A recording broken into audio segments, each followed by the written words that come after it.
Hello, Indeed series fans. What I'm going to do is tie the Josephine Wall artwork to the dream that I had so that you can get an understanding of how important it is to me. And to do that, I'm going to read a little excerpt out of the Indeed series novel, Sign of Odin. And as I read this, I'd ask that the audience concentrate on presence and awareness, because that's the key to understanding how the artwork and my dream are connected. All right, okay, so I'll begin here.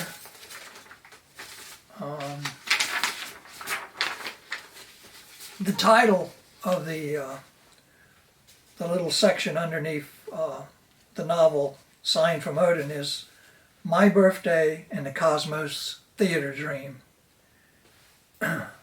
While staying at Denise's house, and very recent after meeting Jullya, I had a dream. It was a very beautiful dream in which the real world, my dream world, and the cosmos merged together. I will remember the dream for the rest of my life. It was the first of many dreams that I would have with Jullya. In the dream, my daughter Kim and I were walking along a sandy beach. Just off the beach, we entered a large building at the main entrance. It was a theater. As soon as we entered the theater, I felt in the far right upper section of the theater a presence. I could not see the presence, but certainly felt it. Kim and I walked down the right end aisle to the stage. I could still feel the presence as we walked facing the stage.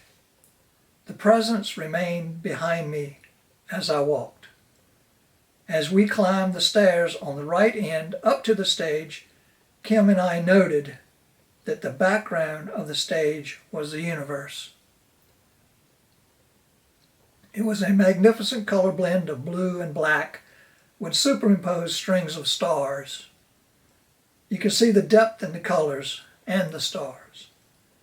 Again, I still felt the presence in the back of the theater while I was standing on the stage. I turned to look to the audience direction to see if I could see whom I was feeling. What I saw was a more enhanced color of blue and black and strings of stars in the ceiling over the audience. It was very moving and related directly to love. It was powerful. I could feel the love. I could feel the presence. I asked Kim to turn around as well to witness the difference of intensity between the universe backdrop of the stage and the audience ceiling of the theater. Kim was still immersed in the universe stage backdrop. This is where I woke up in my dream, from my dream.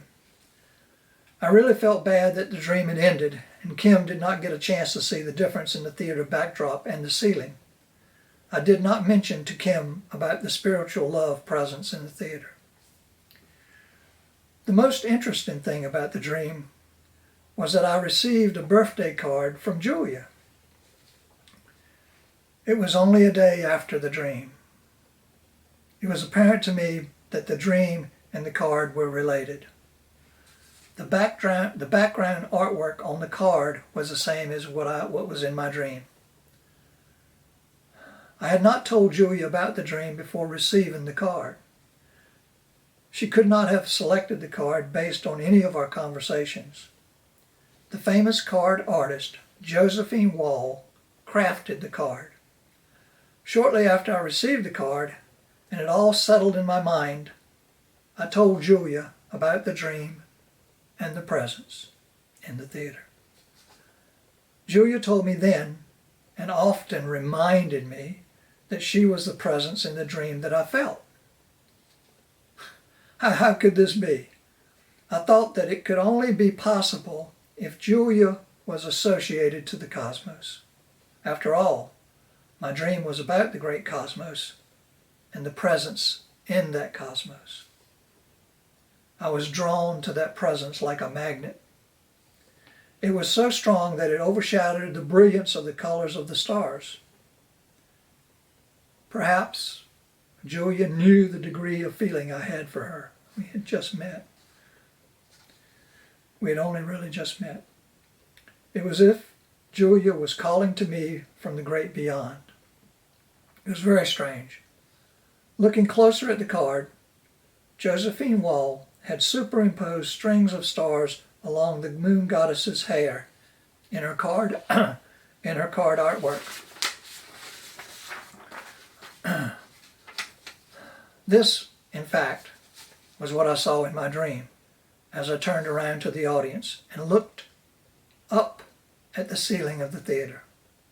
The stars were as brilliant on the Josephine Wall card as they were in my dream. Soon, my sense was that Jullya was right. The card art supported what I saw in my dream. The card spoke of stars in the universe and a goddess. Yes, there was a presence on the card as well. Given, my dream was at a spiritual level with the presence in the universe. I'm sure everyone's had a feeling of a presence around them in some part of their lives. Given, Jullya was in the real world with me. We were both alive. We were in this, we had just met.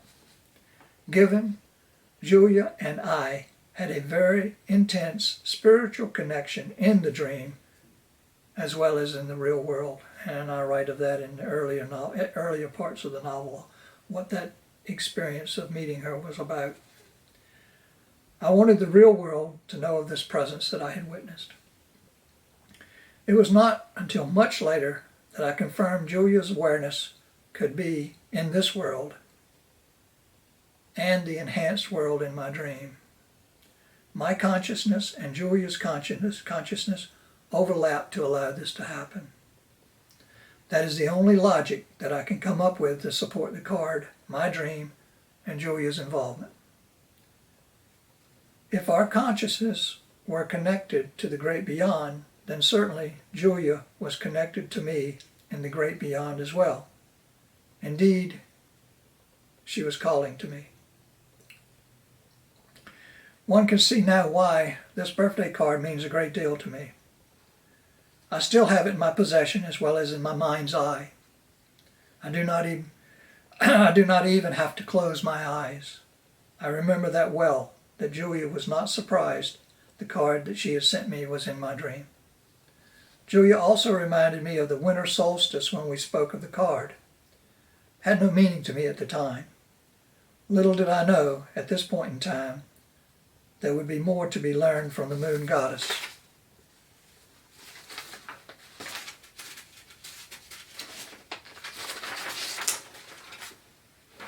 Card. Sorry about that. These papers are sticking together. I thought it would be easier this way. Maybe I should do it on the iPad next time. There was much more that Jullya knew at the time. The year was 2008. Jullya had wisely selected the card for a more important reason at the highest level. The card spoke of a shining star and its healing light. The winter solstice reminder, however, confused me. I suppose one could say Jullya and I had knocked on heaven's door together. Oh my God, God is love. So that's what I wrote in the novel Sign from Odin. And I'm going to show you the card. This is the actual birthday card. You can see it's got Josephine Wall's artwork. And I'll try to read this without getting all broke up here. You can see, I doubt very seriously you can see anything, but there you go.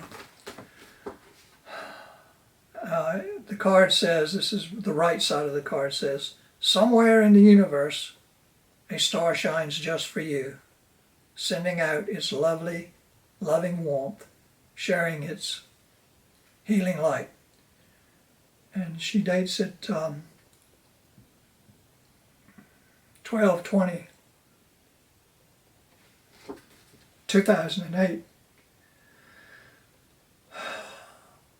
Dear Jerry, I hope you've had a wonderful birthday and a delightful year to come. Jullya. And we in fact did have a delightful year to come after my birthday in 2008. See if I can read the left side of the card. It's got a little bit more to it. Moon Goddess. Draped in her glimmering veil of stars, the goddess Selene tenderly guides the moon on its celestial journey, keeping watch over the night-bathed earth. Her face is lit by the gentle glow of moonbeams from the heavens and by the profound power of her inner peace and love for mankind. And again, you can see, I think, looking closely, you can see the artwork of the stars around her head. Now, the solstice,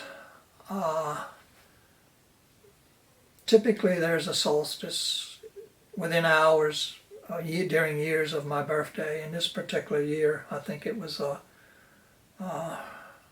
know it was a solstice, and I write of additional experiences I had during that solstice in the novel. So the reference to the solstice is important as well, and I give more details on that. Perhaps I'll do a little video on that. That's pretty much it. Again, being aware of what's around you and the feelings that you have within yourself is really what connected me to what was going on around me. Thank you very much.